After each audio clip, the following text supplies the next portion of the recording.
Universidad Nacional Abierta y a Distancia, Programa de Ingeniería Ambiental, Curso Microbiología Ambiental, Grupo 3580, 12, raya piso 18. Tema: Experimento columna de Winogradsky, presentado por Carlos Alberto Chaparro Gutiérrez, código 1098-606-521, pertenezco al CEA de la ciudad de Bucaramanga, Santander. El tema pertenece a la unidad 2, tarea 3, comunidades microbianas, presentado el 1 de noviembre del 2017.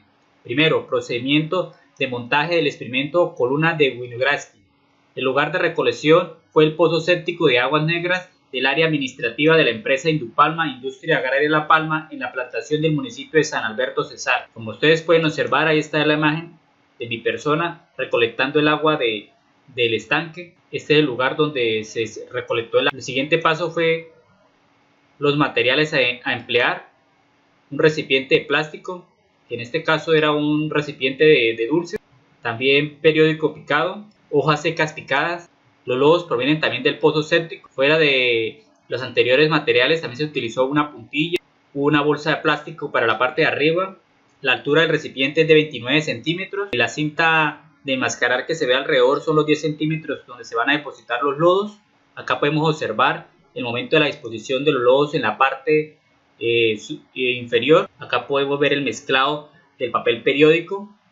Hoy procedimos al mezclado de pedazos de hojas secas, luego lo mezclamos todos homogeneizándola, haciendo una segunda capa que finalmente quedó en la parte inferior de la cinta de enmascarar. Luego se depositó el agua de charco, procediendo a instalarle la puntilla y ubicándole en la parte superior la bolsa de plástico, que fue amarrada con una cinta elástica. De la disposición tenía una temperatura de 32,6 grados Celsius y una humedad relativa del 33%. Acá vemos todo el procedimiento de incubación durante las 4 semanas. Posteriormente anotamos los cambios.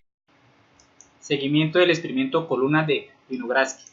Acá podemos observar las 4 fases: al día siguiente, al primer semana de estar puesta en incubación, la segunda semana puesta en incubación, la tercera semana puesta en incubación y la cuarta semana puesta en incubación. Bueno, ¿qué cambios podemos observar acá?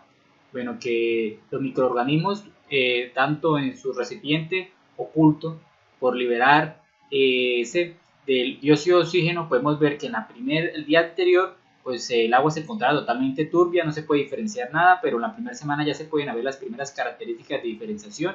En la parte de la zona aeróbica podemos encontrar ya las manchas de color café. A la segunda semana ya podemos ver la decoración en la zona de microaerofilia, donde podemos ver ya color amarillo con manchas verdes. Ya para la tercera semana podemos observar que la separación de los lodos con respecto a la puntilla, también de un color verde, y la formación de color manchas verdes totalmente en la zona microaerofila. Y en la cuarta semana y última ya podemos ver detalladamente algas diatomeas en la parte superior.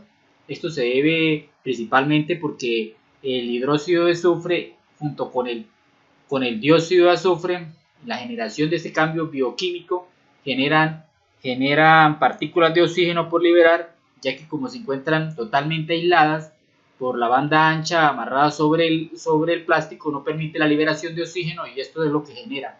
También podemos observar en el fondo que hay separación de los lodos de color rojo debido al papel y a la mezcla de las hojas secas.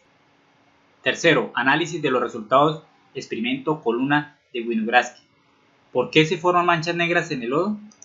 Esto se debe principalmente a la reacción química del sulfuro de hidrógeno que libera las bacterias con el hierro debido al ambiente anóxico del fondo de la columna, que proliferan otras bacterias como el desulfovidrio, y su fuente de carbono son los subproductos de las fermentaciones, y la energía es obtenida mediante la respiración anaeróbica, reduciendo el óxido de azufre y el sulfato disponible en el hidróxido de azufre. Este último se difunde formando en la columna un gradiente de hidróxido de azufre inverso al oxígeno, lo cual desencadena en el hidróxido de azufre que llega hasta la parte superior de la columna.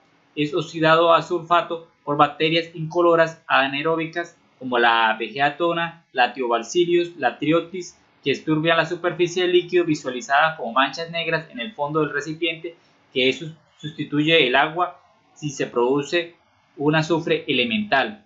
Esto se pudo determinar en el análisis de lodos sustraídos del pozo séptico, que fue llevado a la práctica del laboratorio de microbiología el día 14, sábado de octubre, en el CEA de la ciudad de Bucaramanga. ¿Por qué la parte superior de la columna es verde?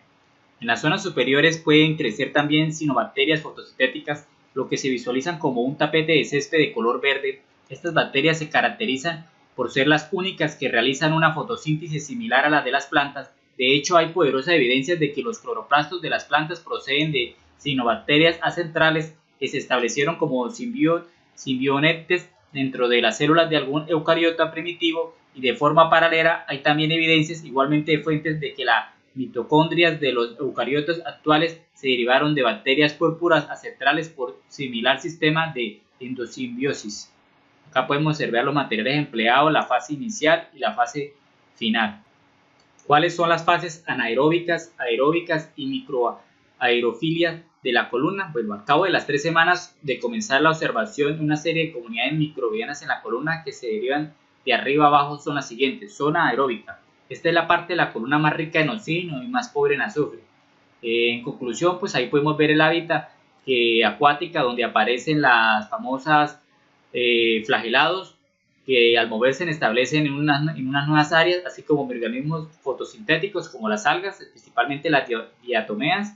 Se pueden observar acá en la zona aeróbica por la liberación del dióxido de oxígeno. En la zona microaerofilia es la zona en la que solapan ambas gradientes, el de oxígeno y el sulfuro de hidrógeno. Acá aparecen decoloraciones de color amarillo con verde. Quiero determinar que en la zona microaerofilia también aparecen las bacterias oxidadoras del azufre como la bigiota, la Trichoris o Tribacillus, que usan como fuente de carbono la materia orgánica y oxidan el hidróxido de azufre, que llega por difusión desde las capas inferiores al azufre elemental. Zona anaeróbica. Esta es la zona que contiene el hidróxido de azufre procedente del fondo. En la zona anaeróbica superior predominan las bacterias fotosintéticas anaeróbicas, y en la columna se observó una serie de bandas de color rojo y verde.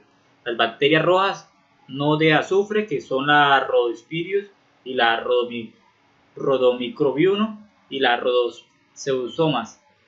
Solamente llevando la muestra en el laboratorio el día sábado 14 pudimos identificar la Rhodomicrobius y la Rhodospirium. Estas son bacterias anaeróbicas del proceso fotoorganótrofas, que solo pueden realizar en la fotosíntesis en presencia en la fuente de carbono orgánico. De acuerdo aquí a la gráfica establecida, podemos ver los cambios físico-químicos que generan las concentraciones del dióxido de oxígeno con el cambio con el azufre y el oxígeno. Bueno, acá en la gráfica podemos ver que en la parte superior de la zona aerobia, pues podemos tener las algas diatomeas, que son los productos de las cianobacterias. En la zona microaerofilia, pues podemos encontrar las bacterias de Biajotas, Diabeciulus y Teometrius, que también se pudieron determinar en el laboratorio en la muestra de análisis de agua y de lodo. ¿A qué se debe el olor a huevo podrido en dichos sistemas? Bueno, la respuesta es que se debe principalmente por el proceso físico-químico que ocurre dentro del recipiente, principalmente generado por la producción de sulfuro de hidrógeno generado por las bacterias, que al tener contacto con los lodos generan la descomposición de las hojas secas y el papel periódico, desencadenando olores putrefactos asociados al olor a huevo podrido. ¿Qué aplicabilidad tiene el experimento o qué le permite entender dentro del ejercicio de la ingeniería ambiental? Bueno, para mí el estudio se puede entender en el proceso de interacción de los microorganismos del suelo con el agua, permitiéndonos entender el ciclo bioquímico, ya que es de gran utilidad para la realización de estudios de bioremediación, bioenergía o estudios de calidad de agua o de suelo, así también como determinación de agentes contaminantes de un medio. Acá podemos observar las referencias bibliográficas las cuales me basé para consultar sobre la columna de Wieniawski. Antemano, muchas gracias.